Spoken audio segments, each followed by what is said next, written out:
So it's moving one. Oh, yeah. Yes.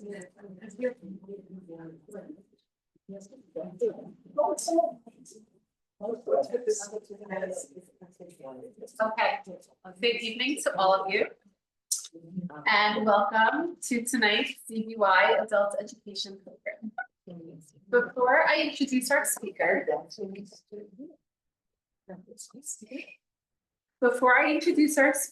I want to thank my devoted committee, our inspiring shul rabbis, and hardworking administrative team to help make this event possible.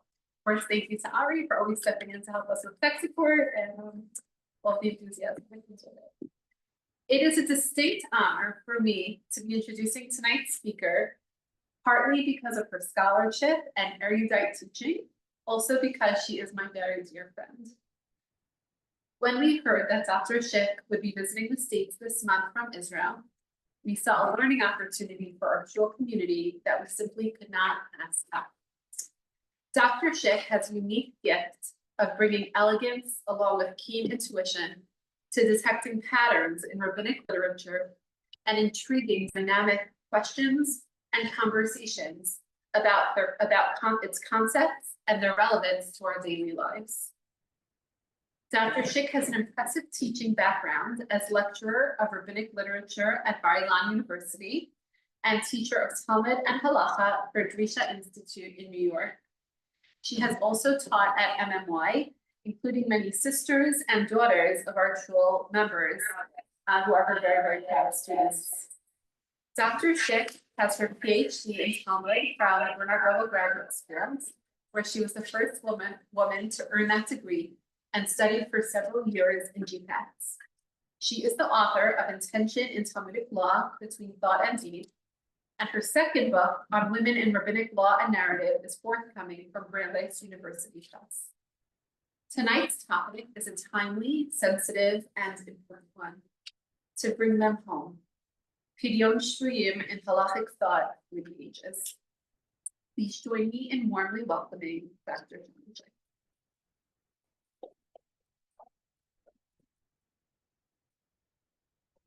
And it is a great honor to be here and to be introduced not just by my very dear friend, but by such a wonderful scholar and educator herself. And I've learned of her before, so you're all very good. I have to say, I was really hoping that by the time I was here tonight, this topic would no longer be practical and relevant. And our learning tonight would be in the merit that all of the hostages can come home and be free right now. So we are going to look at the Halakhic issue with redeeming the captives, which, as we'll see, unfortunately, this is not a new issue, but has been a part of the conversation in Jewish history as long as there's been Jewish history. And as we're going to see, this is a very not easy issue. It's really complicated, and it's, just kind of loses situation. So we're going to start back from the Gemara, and then we're going to go through the medieval Rishonim, that's the ladder, up until modern times with a tshuva, a small excerpt of the tshuva. It's a very tiny excerpt from Ovadia Yosef, which he wrote during the Entebbe hostage crisis. It was written in real time as it was happening, as we'll see. So the first Gemara we're going to look at, I'm just going to apologize for my mixed pronunciation between Ashkenazis from my upbringing going to Aburi High School and my current Israeli life. So I'm inconsistent. So first we're going to begin with Gemara and Baba Basra, which you're going to see talks about a Pidyom Shvuyim. So it begins, and we'll start with Amarle Rabba, the Rabba Bar Mary. So Rabba said to Rabba Bar Mary, from where do we know the matter that the rabbis say that to redeem captives is a great mitzvah? How do we know? Amarle, so Rabbi Bar Mary says back to him, Dich Ativ, because it writes in the Torah, in Sefer Yirmiyahu, I brought you the pasuk there. V'haya ki yomru elecha ana netzeh, and it will be when they say to you, from where do we go? V'amarta alehem, and you will say to Bnei Yisrael, Komar, Hashem, so says God, Asher lamavet lamavet, Asher lacherev lacherev, Asher l'ra'av l'ra'av, Asher l'shvi l'shevi. So God will say, whoever is destined to die will die. Whoever is destined to die by sword will die by sword. Whoever is destined to die by famine will. And whoever is destined to go into captivity will be taken captive. So that's the pasuk. But Amar Rabbi Yochanan, and Rabbi Yochanan, the first generation Amor, said about this pasuk, Kol milchar b'pasuk zeh kasher mechaveiro. Everything that comes later in this pasuk is progressively worse than what comes before. So this pasuk starts out with a bad, and it just keeps going worse and worse. And how do you know it's worse? So first he says, so to die by sword is worse than dying by a death. And what does a death mean? It means by an illness, by a natural means.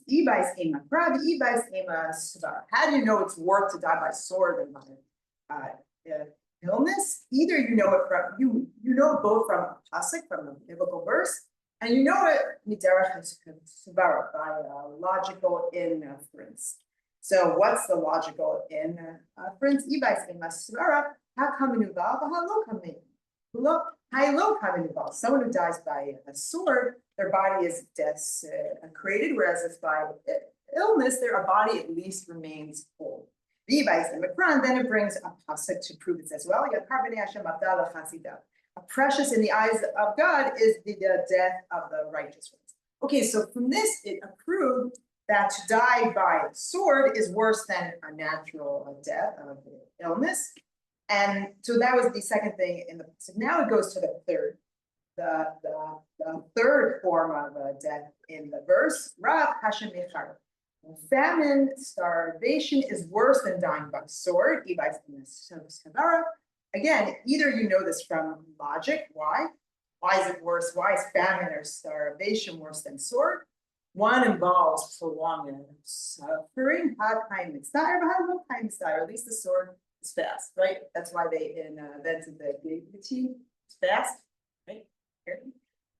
Okay, so that you know that from logic. And again, you also know it from a verse, and it brings a verse. We just read this in Echa. Fortunate were the ones who died by sword than those who died by starvation. And what's last in the pasuk? Shevi Hashem. And what's worse than all these horrible things we just mentioned, starvation, sword, illness, is being taken captive. Why is that the worst of all of them, says the Gemara? Because captivity involves all of these things. It involves starvation, it involves torture of the body, it involves illness, it involves everything. And Rashi explains an added element to why it's worse. Shavu biyad, so it's in the next source here. Actually, I put it in parentheses. Shu biyad odei kofei kochavim mazalot lasot vo kochatso. Because a captive, they have no kind of control. They're completely at the mercy of their captors. Im lavavet im cherev im l'ra'av. They could do whatever they want to them. As we know, at one point, maybe we would have learned this, and this would have been very theoretical, and now we know how true this is. We've all heard, sure, the testimonies of those people who have been released, and just the horrific, unimaginable, nightmare kind of conditions, horrors that they are in. And so that's what the Gemara says. So I just want you to pay attention. Our original question of the Gemara is, how do you know it's a mitzvah rabbah, it's a great mitzvah to redeem a captive? So how does the Gemara usually answer our questions? How do you know? It brings like, how do you know this? Because it says you have to do. So the Gemara could have said, How do you know you have to redeem a captive? I can think off the top of my head. Story of Bereshit, Abraham redeemed Lot. We could have learned it from that. Just like Abraham redeemed Lot, we have to learn that you have to redeem a captive. It's not the way the Gemara chose to answer this. How did the Gemara answer the question? How do we know it's such a big mitzvah to redeem captives? Because they are suffering so unimaginable. And the fact that there is a person, a fellow Jew, in such horrific conditions, that's how we know it's a mitzvah rabbah. That is enough of a reason to tell us that it's a great mitzvah to redeem a captive. And so great is this mitzvah that Tosafos here says that you're even allowed to violate the issur of selling a sefer Torah in order to redeem a captive. In fact, Tosafos brings that up because that's not mentioned in the Gemara in Megillah where it says, what mitzvah are you allowed to sell a sefer Torah for? What are you allowed to sell a sefer Torah for? In order to learn a Torah or in order to get married. And Tosafos asks, well, why doesn't it mention Pidyom and Shvuyim there? So the answer is, says Tosafos, because it's so obvious that obviously you can sell a sefer Torah to redeem hostage. The Gemara didn't have to tell us that. So that is the Gemara. Redeeming a captive is a mitzvah rabbah. So great a mitzvah you're allowed to sell a sefer Torah. And the reason we know this is because the people who are in captivity are in terrible, unimaginable suffering. Okay, so that's it. We can go home. But yeah, because this is just one Gemara. But there's another Gemara which complicates this a little bit. It says it's not as black and white as this seems. And this, there's another Gemara in the Sefer Pidyom where it talks about the Mishnah there first like various like laws that come into play because of the Romans who take land from the Jews and what they would do when Romans would steal land from them. So in that context, it says there in the Mishnah, Ein hodim et hashvuyim yeter kidei dmeihem. You don't overpay to redeem a captive more than they're worth. Mipnei tikun ha'olam, for the betterment of the world. So you don't overpay to redeem a captive. And then the Mishnah continues. Ve'ein mavrichem et hashvuyim mipnei tikun ha'olam. So the Gemara explains, and I'll just tell you what that means is you don't free a captive either, again, because of tikun olam, because of the betterment of the world. Rav Shimon ben Gamliel, Omer b'pnei takanat hashvuyim. You don't. He says no. The reason you don't free a captive is because of to help other captives. And the Gemara is going to explain. Are you concerned that it's going to hurt the other people who are still there, or that they're going to take more captives if you go and free them? And of course, we know how real this is. You know, Hamas says if you try to free them, we're going to shoot all the captives. So that is what the Mishnah is concerned about. Are you going to harm the other people held by going to rescue them? Okay, so the Mishnah says you don't overpay to redeem a captive. Any thoughts about that? Why? Why should you not overpay to redeem a captive? They're gonna raise the price. Exactly. This is going to make them, hey, this works. We can just take more of it. As we see, when we do this, we just get, okay? Any other ideas about why you wouldn't want to overpay to redeem a captive? There was a very famous city throughout Europe that was, taken prisoner, and he said, don't redeem. Well, I'm gonna get to that. Yes, it's a famous story. It's told about the Maharam and Ram. So I'm gonna get to that. Yes. So, and what's the reason he gave for him not wanting to redeem him in that story? Well, they will take others, and there's another reason, I mean, so is there any other reason anyone can? May think of? impoverish the community. Exactly, okay, so everyone here is right, and both of these concerns are exactly what the Gemara says, so so it was asked, they asked in the Gemara. When the mission says you don't overpay for captives because of a tikkun ha'olam. Mishum duchad. So Mishum duchad ditsi who is the reason because you don't want to stress the unity too much. You know, if you make them overpay, it's going to impoverish everyone. I wrote Rash here in the parentheses. Oh, a dilma. Mishum delo legarbe v'laisu today, or is the reason, as everyone knows, as you all said as well, you don't want to make them take more captives. If you overpay, that's a real incentive to take more captives. So which one is it? Is it because you were concerned about impoverishing the community, or because we don't want to cause an incentive to take more captives? So go down to where it's regular, not italicized. Tashma, come and listen. Delevi bar darga parka levarte petlesa alfe dinari zahav. There was a certain man named Levi, the son of Darga, who redeemed his daughter for 13,000 golden coins. Okay, so what do we see? So Rashi explains, Al mamishum ducha de tzibura. Obviously, that shows that the concern is you don't want to impoverish the community. Why? He's a father. So normally we don't all have to pay, but if it's a father, if our concern is to not to impoverish the community, then a father can overpay for his own child, as this man did. So that shows that that is the concern. What does the Gemara say that? And again, I think it's taking such a resonance now. Amar Abaye says, no, you can't learn out from a parent what a parent does to a child. It says, Man le'malan d'ratzon chachamim abad. Who says that he was doing what the rabbis want? Dilma shelo b'ratzon chachamim abad. Maybe he was going against what the rabbis said.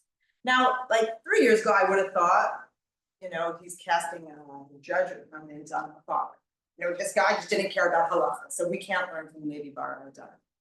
But now I think we all just think about all the parents, the siblings, the relatives of the hostages, and what we see is that if it's one's relative, they will go to the ends of the earth to redeem their loved one. And it doesn't matter if it's halacha or not. Okay, we can't overpay. Okay, if this one's a child, God forbid, they will overpay. And it's not casting a judgment against another, doing it against another. So it's just that a parent will do whatever they need to do to rescue their child. So we can't look to a parent as the paradigm of halacha.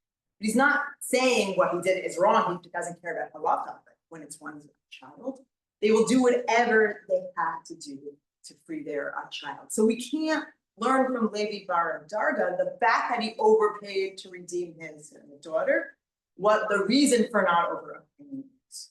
So the Gemara leaves it as, so we don't know, is the reason you don't overpay because you don't want to cause them to be more captives taking, or you don't want to hurt the present community.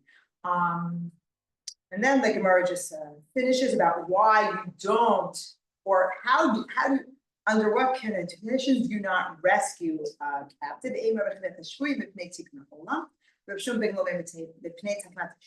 So that's the machloket, the debate in the Mishnah. Why do you not free a captive? Is it for the community or is it for the people being held? So my benai, what is the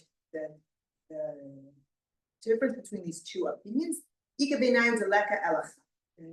difference between them is if there's only one person being held. If there's only one person held, if we're worried about harming other people held, then you can try to rescue that person because there's no one else held with them. But if your concern is, well, we're nervous, if you free that person, they'll take others, then that still applies even if there's one hostage.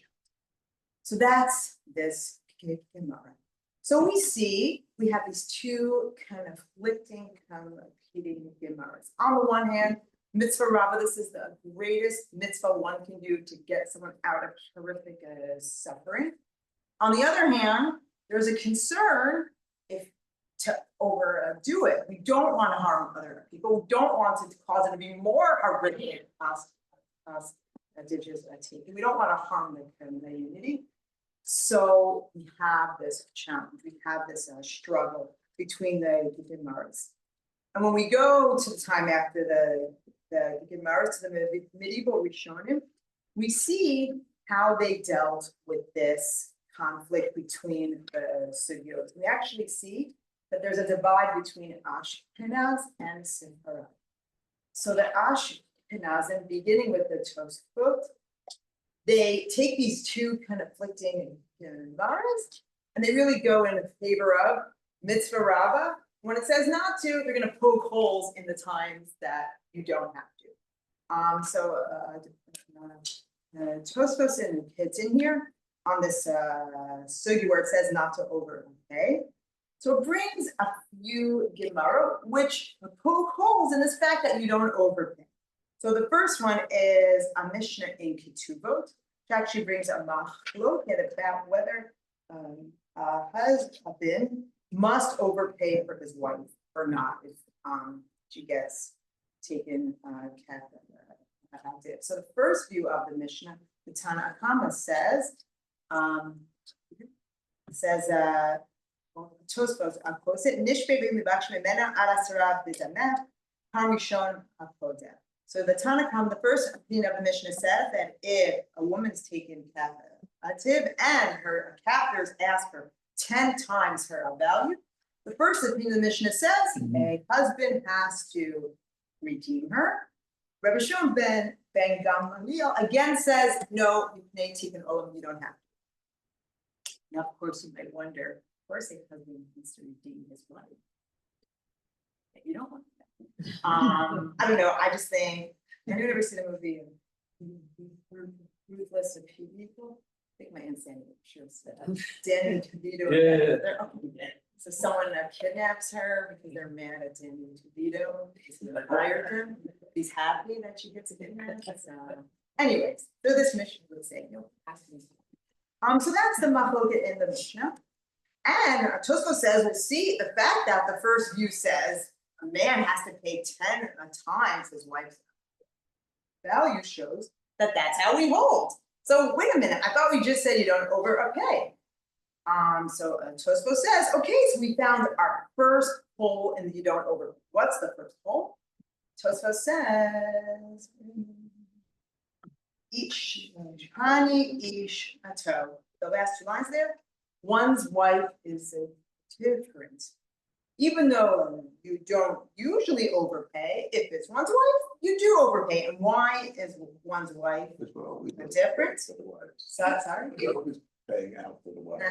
Well, the reason actually is Dahavia Kid Gufo, because one's wife is like oneself.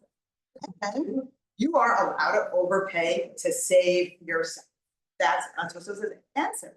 Da'alatzmo lo tiknu.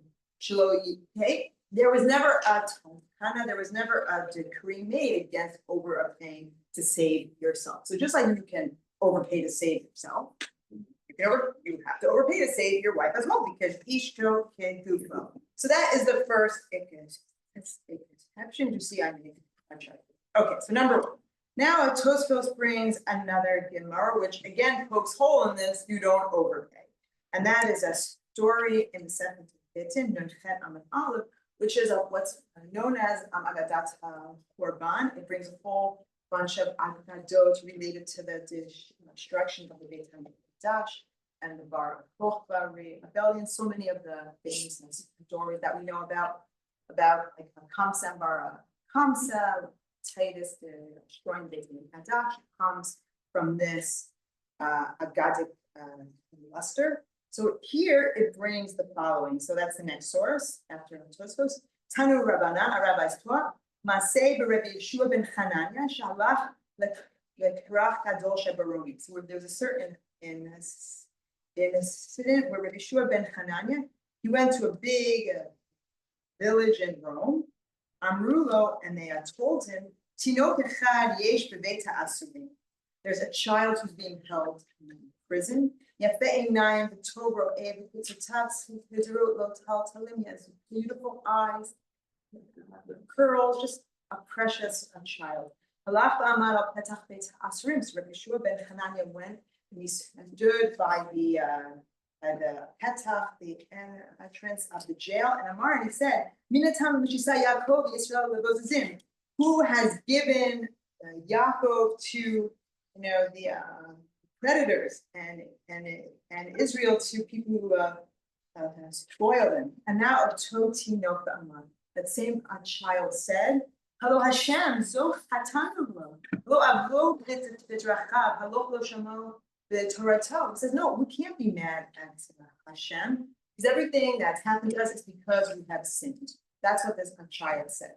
So Amar, so Rabbi Yeshua said when he heard this, Mutach Nibo, Shemoreh Horav B'Yisrael Ha'avodah, She'eni Zaz Mikan Ad She'atenu B'Chol Makom Sheposken Alav. He says, by God, I'm not going to move from this spot until I redeem this child for all the money that they asked. And that's what he did. And they say, and he indeed did not move until he redeemed this child for a large sum. And this child that says, and this child then became a great teacher in Israel. Who was he? Rabbi Shmuel ben Elisha. So, Jory, but why does Tosfos bring this? Wait a minute, Rabbi Yeshua ben Hanana, I thought you're not supposed to overpay. Why is he paying any sum that they ask to save this a child?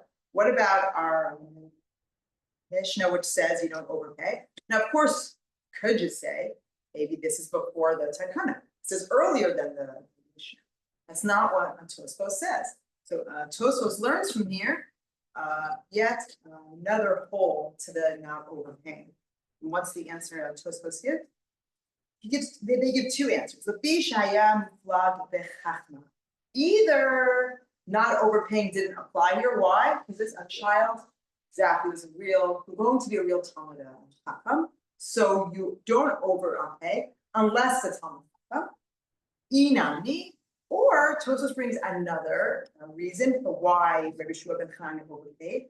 The Shat Chorban Habayit lo shayach lo le'arvu.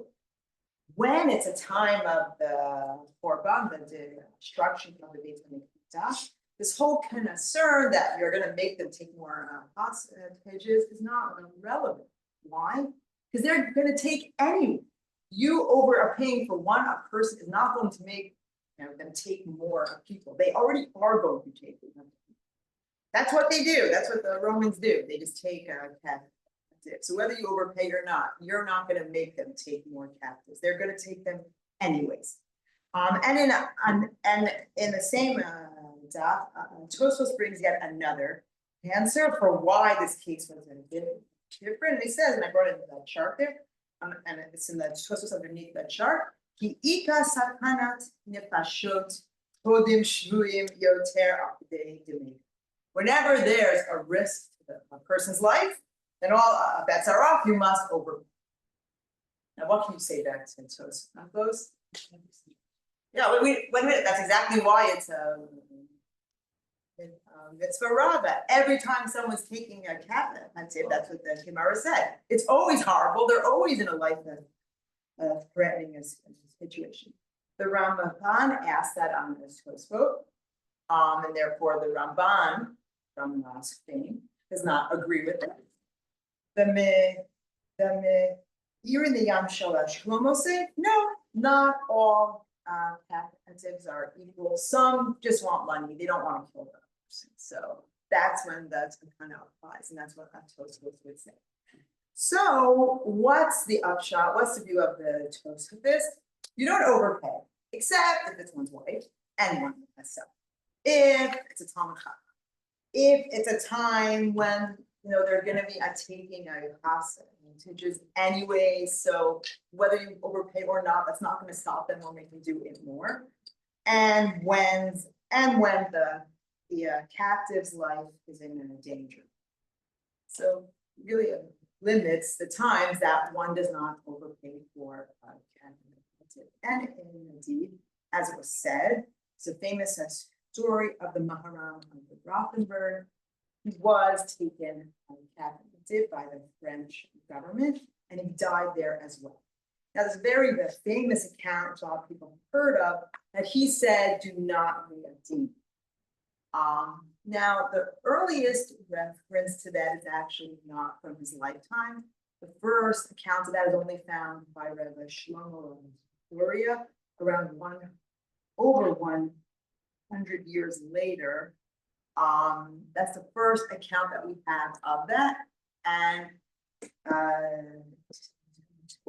Emmanuel, who's a scholar at Hebrew University, he shows that there's actually another account which the Ramban writes about another person who we didn't know the name, who died in captivity and said not to overpay to release his dead body. But it was likely not about the Maharam. And what we do know from the Maharam's lifetime is that his student Rush did try to overpay as much as he could to get his Rav out, was not able to, and then he ran to Spain, where he spent the rest of his life. So, and by the way, I should mention, even when the Yam Shlomo Luria writes about this, he says, "But don't follow that." I mean, he was his own thing. The Maharam didn't want people to overpay, but we should overpay, and he actually writes that nowadays, here's a quote. He writes, "Ibna anshe Israel gomlei chasadim be'aratzot Torgarma usvivoteha hodim et Shvuyim yoter v'yoter nechdei demehem." He says nowadays the Jewish people are such, gomlei chasadim. They do so much good in the lands where he lives. He lived in Poland. Yeah. Yeah, but Turkey was Turkey. Oh, And he's talking about Jews who were sold into slavery. Maybe in. and he says that, thank you so much. They will overpay as much as they need to. So he's like, we don't do that, we overpay. We do whatever we need to do to save our fellow Jew. Ooh, and he writes, "Umivatrim al did sibura." And we don't care if this makes us poor. Hashem Yosif Bahem al Secharam. God should give us our reward, or should give them their reward. We overpay, and that is the view of Ashra. So there's more about this. Let me explain why that's the view. Maybe because it did occur regularly. They wanted to see their fellow Jew. Maybe because there weren't so many Jews living in Ashkenaz. I know it's hard for us to imagine, but there weren't as many Jews living in northern Germany and France during medieval times. Maybe that's why, but that is the view taken by the Tosafists and those who follow in their way in Ashkenaz. That's not the view amongst the Sephardim, ready from the Cliff and the Ran, the Nisim of Corona, who lived in the 13th century Barcelona. They have a very different way of reading these different Gemaras. And basically what they say is, it's a machloket, it's different of views, and we don't overpay. And what about the guy who has to overpay for his wife? Says the Ran, there's actually two opinions in the Mishnah. There's a view of the Tanakhama, which says you have to pay 10 times her worth. And then there's a view of Rabbi Shimon ben Gamliel that says, no, you don't. And he says that there are two views. We reflect the two different reasons for why you don't overpay. Meaning, if the reason is you don't want to impoverish the unity, then a man can overpay for his wife. And that's the view of the Tana. If the view is don't want to cause other people to be taken, that is the view of Rabbi Shimon ben Gamliel, and one does not overpay for his wife either. And so it's not an exception, it's just a different opinion about whether you overpay or not. And the Torah brings that down as well. And it's pretty straightforward. And yet, I could just say, even though that's the theoretical halacha, we actually have letters found in the Cairo Geniza, a shul in Cairo, which had a Geniza, going all the way back to late antiquity, very fascinating stuff. We have letters from different Jewish communities about how they helped out in advancing people taken captive. So we have, and when was this happening during the Crusades? So many of us know that the Crusaders went through European lands and killed all of the Jews there, many of the Jewish communities there. We all learned that in 9th grade, I think. I did. Then we tend to not know what happens next. Well, they did eventually make it to the Holy Land, and there were Jews there. There was a yeshiva in Yerushalayim, had already been from the 9th century, and were there for the taking. They had killed the people learning there, or sold them into captivity. And we have letters from Jewish communities in Syria and Egypt getting together to pay to help redeem their fellow Jews. So we have one Crusader source states. Yeah, okay.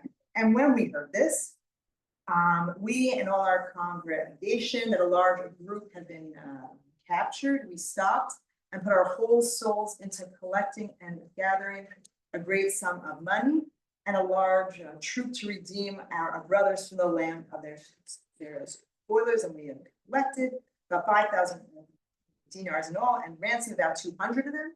There was not enough to redeem all of the captured. We're still striving to ransom them. That's all the way from Syria, a Jewish community. And then we have, which I think very fascinating, a Kara letter from Egypt, which says we spent the money on ransoming a group of the prisoners and the remains of the people in captivity. Part of them were killed before the eyes of the others. We did all that we could to save them. Eventually, we ransomed everyone that it was possible to buy from them. There remained only a small number, besides those who were taken to Antioch, and besides those who were destroyed. So we see the Jews of all stripes. I mean, these are Karaites, and yet they still got together, raise whatever they could to save these Jews they didn't know from another land, and do what they could to help their fellow Jews. So we see the theoretical halacha was one thing, but when it came down to it, Jews look out for each other. Even clearly they wouldn't have known who they were. They did what they could. Now we're going to jump forward a few hundred years and see that this is still, a relevant part of our story. To Reb Ovadia Yosef, who wrote a tshuva during the Tevi crisis. So I'll just read it because I think understand the case. So he writes Pidyom Chavtet Sivan Tavshin Lamed Vav. This is 1976, right? Nech Taf Matos Shel Chevrat Air of France. Okay, so an Air of France flight was taken. B'darko me Paris liYisrael al yedei mechablim. Okay, I don't know what this means. It's an Air of France flight from Paris to Israel was taken by terrorists. The matos hachatuf hayu harbe nosim b'tacham 104 Yehudim shu b'darkam liYisrael. A lot of people, but there were 104 Jews. Hamatos unachat beUganda shu b'rchak 4,000 kilometers me Yisrael. And it was taken to Uganda. Uganda kiblu hamechablim siwa mishaltanot Uganda shehim sonei Yisrael. The terrorists were given a refuge from Uganda, who are hate Israel. Sham shukakru konosim milvad hayudim shebenehem. As we know, everyone was released except for the Jews. Hachotfim hitzigu ultimatum. Shaboda shu kibitoch 48 sha'ot. ושוחררו חבריהם 40 מחבלים הכלואים בישראל, ואם לאו הם יפגעו בבני הערובה הנמצאים בידם. So they gave him an ultimatum. They had to free 40 terrorists being held in Israeli prisons, or they would kill all of the Jews. Now, 40 seems a point, although I guess, there were less Jews living in Israel back then, so I guess percentage-wise, that's a large number, regard to how many people there were. But, so this is the case. Either the Jewish hostages die, or they release terrorists from jail. האם על פי ההלכה יש לשחרר את המחבלים הכלואים בישראל כדרישת החטופים, על מנת להציל את חייהם של החטופים היהודים? So do we, so this is the question, free these murderer terrorists in order to save the current Jewish hostages? Or שמא יש לומר שמלבש על ידי כך פותחים פתח לחטיפות נוספות, כדי לזכות שחרור מחבלים נוספים לאחר שיצליחו במזימתם זו? Or do we have to be concerned, what we all know we have to be concerned with that? If they give in to this, is this going to lead to more captures? Do we have to be concerned about that?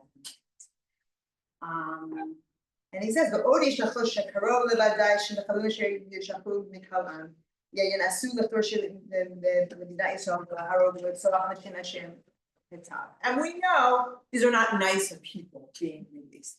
We know that if they are released, they will go and kill again. So what do we do?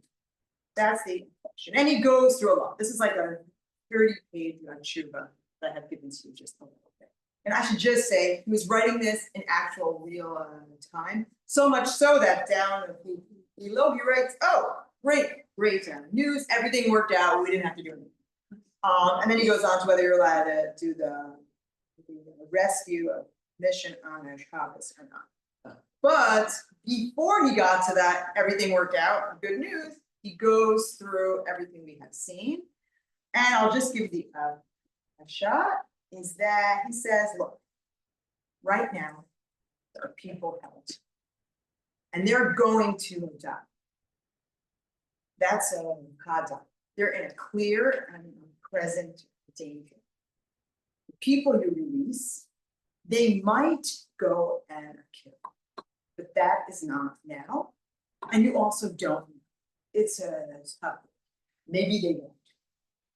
That's what he said. And therefore he says, and I'm really, he goes through this a lot, but the vadai, the clear and present threat to the people's life, that must come first to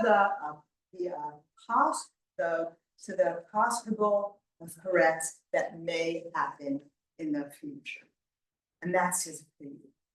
And he goes through everything and he brings all the Tosfos we brought. He says, see, Tosfos says that too. He brings the Ram, he brings the Rip, he brings the Rambam, he brings everyone. He says, but we have to save people here and now. And we don't think about what's going to happen later because maybe we won't. Maybe the terrorists we release will do a tshuva and they won't kill. You don't know that they're going to kill, but we know that right now the people being held are going to die. So that's what he says. And he therefore said they should make a deal. And I should also say he was also very pro the Kilatish. Now, of course, I'm gonna assume many people here read that one good New York Times article about the CBY's dentist who said he already saw this guy was a path who would have killed if he was released. And he said at the time, do not release him. He's going to kill you. So maybe in that case, that's not a suffix. I mean, clearly it wasn't a suffix. So maybe in that case, had he known, maybe Abijah would say not to release him. Who knows? He's not the only person. This is his view, and he really felt it strongly. I think what we see here is this is very not clear. It's very complicated. It's very agonizing, and it's always been very complicated, and it's always been very agonizing. And this has been a very consistent part of our story. Still is, and it's really not clear what's doing. We see it's never been clear because we have these two very terrible competing values here. We want to save these people. Their lives are in terrible danger. I mean, horrific. We know. We also don't want to do this again to other people. And these have always been the issues and to date. I will just say, one hope we'll note is that we also see as part of our story is the love that Jews feel for each other, that when it comes down to it, and they disagree and argue, but Jews throughout history look out for each other. A Karaite, and a Jew from Syria who helped Jews from Israel, Jews from Poland who helped Jews from Turkey. Jews look out for each other and care about each other, and that is a beautiful thread that runs through our history as well. So to feel is let this not have to be an agonizing choice between powerful and powerful. Let God give our leaders wisdom to know what's right, let there be a right here. Let these people, these precious humans being held, be free, the least bit of suffering for everyone else. Transmission. So thank you so much. Has either the started or the Ashkenazi rabbis have actually come out and given a what they felt? Well, we know, I mean, we read Avadia is Haredi, and I know at least in Israel that Haredi, a chief rabbi, son, said you should make them. But I'm not, I really say I have no view, I have, someone close to me, and I know people who've lost people there's no people on both sides. I mean, there's no simple thing. We've lost relatives in terror attacks. You don't want to deal with people who have current people being held hostage. It's not like there's a right and a wrong. It's like it's horrible, and this is just agonizing. And so, they're willing to give the hundreds per person, and they're still not recommending the overpay, so. Why is there anybody even going to think over it? Poor Jew, I mean, they're horrible, they killed before, maybe they won't kill, maybe they won't kill, but they killed before, I would think that's a prayer. but Just I mean, no listen, how he would say. Maybe he but won't have right opportunity. now- Maybe he won't have opportunity, not that he doesn't want to, maybe. Yeah, oh, no. No, but at least do it right now, we have the same. In those days, the security situation was different. You could send him to Gaza and he wouldn't be getting out of Gaza. You know what? They were Yeah. I don't know. Was some of the time was.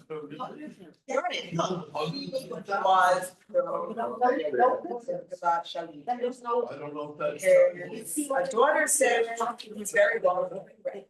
She has a very smart daughter. Oh, yeah. She said he would absolutely want to make a deal. I don't know, maybe not a lot. But based on what he said in the past, that was her view. First of all, I just want to say it was such a wonderful presentation. Yes, thank you. It really was. And secondly, I just wanted to say, if you want, as a Jewish historian and of Eastern Europe, if you really want to see Klal Yisrael and Kol Yisrael, all these principles, Kol Yisrael, Avrim Yisrael, in action, you really have to follow this whole